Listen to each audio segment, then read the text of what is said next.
Alguma vez teve dificuldade em dar nomes às coisas no seu código? Se sim, não está sozinho. Nomear coisas é uma das coisas mais difíceis na ciência da computação, mas também é uma das mais importantes. Neste vídeo, discutiremos algumas práticas de nomenclatura ruins a serem evitadas. Também falaremos sobre como nomear as coisas de forma eficaz para que seu código seja mais fácil de ler e alterar. Navegar pelos meandros da ciência da computação apresenta dois desafios formidáveis: invalidação de dinheiro e a delicada arte de nomear elementos. Embora esses desafios sejam notoriamente formidáveis, eles permanecem conquistáveis com prática consistente e consideração cuidadosa. Um destes desafios diz respeito à natureza inconstante da invalidação de dinheiro, um fenômeno técnico em que os dados armazenados em cache se tornam desactualizados ou irrelevantes, conduzindo a erros e ineficiências. O segundo desafio, talvez mais subtilmente complexo, envolve o processo de atribuição de nomes significativos a variáveis, funções, classes e outros componentes de programação. Dominar a habilidade de nomear de forma precisa e intuitiva é inegavelmente difícil, levando muitas vezes a uma série de erros e interpretações errôneas. No entanto, o paradoxo reside no facto de, apesar da sua complexidade, não ser uma tarefa intransponível. Ao reconhecer que a má nomeação pode dificultar a compreensão e a manutenção do código, os programadores podem tomar medidas deliberadas para melhorar as suas práticas de nomeação. O processo iterativo de tentativa e erro, juntamente com a aprendizagem das melhores práticas estabelecidas, contribui para a evolução desta competência. Assim, embora os desafios da invalidação de dinheiro e da atribuição de nomes possam ser formidáveis, oferecem um terreno fértil para o crescimento e o domínio, tornando os componentes integrantes do panorama dinâmico da informática. A velha máxima de evitar nomear variáveis com uma única letra continua a ser uma regra inabalável no domínio da codificação, ressoando como um exemplo clássico de boas práticas de programação. Este preceito tem as suas raízes num contexto histórico que entrelaça os mundos da matemática e da informática. Tradicionalmente, as notações matemáticas favoreciam a brevidade, levando a uma ênfase em representações de uma única letra. Esta prática, no entanto, não se traduz perfeitamente na codificação moderna, onde o objetivo é a clareza e a compreensibilidade. Os nomes de variáveis com uma única letra carecem inerentemente da informação contextual vital necessária para compreender o papel e a finalidade de uma variável numa base de código. Tais nomes são um enigma críptico para os programadores, levando à confusão. Por exemplo, nomear uma variável como delay seconds torna o seu objetivo claro tanto para o utilizador de uma função como para aqueles que modificam o código. Além disso, uma estratégia mais avançada envolve o emprego de tipos como time span ou chrono duration em linguagens como C# ou C++.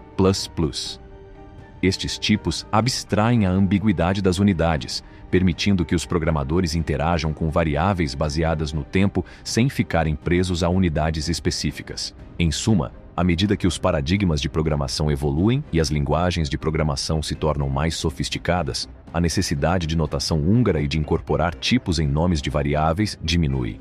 Em vez disso, concentrar-se em nomes de variáveis significativos e autodescritivos, juntamente com a utilização de tipos apropriados para eliminar a ambiguidade, serve como um testemunho da adaptabilidade e progressividade das práticas de codificação modernas. Uma prática prevalecente, mas debatida na engenharia de software, envolve a adição de tipos a tipos, frequentemente observada na forma de prefixar interfaces com i, como iSomething. Esta prática tem sido tradicionalmente utilizada como forma de distinguir interfaces de classes, refletindo uma espécie de taxonomia na nomeação. No entanto, esta prática está agora a ser analisada, uma vez que pode não estar alinhada com os princípios contemporâneos do código limpo. Os paradigmas modernos de programação destacam a importância de um código intuitivo e expressivo, enfatizando que o código deve ser lido como uma prosa bem estruturada. Prefixar interfaces com i pode interromper esse fluxo, pois os consumidores da interface estão preocupados principalmente com sua funcionalidade, não com a implementação subjacente. Ao utilizar uma interface, os programadores precisam de compreender as ações que esta fornece e não o seu tipo. Esta prática também se torna problemática quando se tenta refactorizar ou alterar implementações subjacentes, uma vez que é necessário atualizar o nome da interface, criando fricções na evolução do código. Um exemplo ilustrativo surge no contexto da animação de objetos. Independentemente do facto de um objeto de animação ser uma interface, uma classe abstrata ou uma classe concreta, a utilização desse objeto para fins de animação não é afetada. Isto reitera que a prefixação de "i" para interfaces carece de um objetivo prático em termos de compreensão e utilização do código. Vale a pena notar que mesmo as bibliotecas .NET estabelecidas seguem o padrão de prefixar interfaces com "i". Embora isso possa influenciar as práticas de código C#, é essencial considerar o contexto mais amplo de clareza e legibilidade do código. No cenário em evolução do desenvolvimento de software, priorizar a intenção e a funcionalidade do código, em vez de aderir a convenções históricas de nomenclatura, surge como uma abordagem promissora para promover sistemas de software manuteníveis, coesos e expressivos. A arte de nomear classes e funções é uma pedra angular do desenvolvimento eficaz de software, incorporando o princípio de que o código deve ser autoexplicativo e intuitivo. Uma orientação notável neste domínio é evitar a adição de prefixos como base ou abstrato aos nomes das classes. Tais prefixos podem ter raízes históricas, mas podem ser mais desconcertantes do que esclarecedores em bases de código modernas. Uma ilustração vívida está na nomeação de classes, onde o uso de base ou abstrato pode enganar os desenvolvedores sobre o propósito real da classe.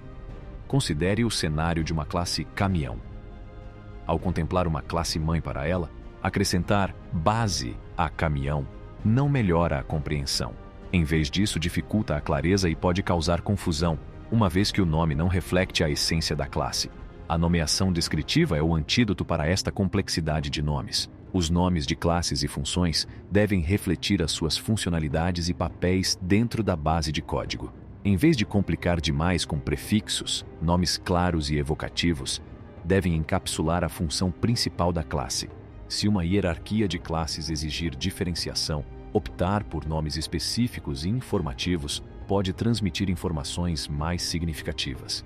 Ao concentrarem-se em nomes de classes e funções que transmitem sucintamente o seu objetivo, os programadores podem contribuir para uma base de código acessível, passível de manutenção e colaborativa.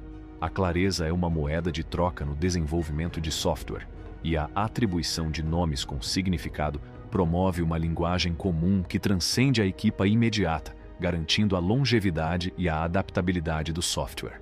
À medida que o cenário de codificação continua a evoluir, a prática intemporal da nomeação cuidadosa continua a ser um ativo duradouro na procura de software bem elaborado, refletindo a verdadeira natureza das funções que contém. Os benefícios da organização modular vão além da redução da confusão. As bibliotecas padrão seguem esta prática, resultando num código de fácil utilização, bem organizado e facilmente acessível. Da mesma forma, a adoção de uma abordagem modular na sua própria base de código melhora a colaboração e a manutenção, facilita a reutilização do código e simplifica os esforços de teste e depuração. Esta abordagem também suporta a escalabilidade da sua aplicação, tornando-a adaptável a alterações e expansões.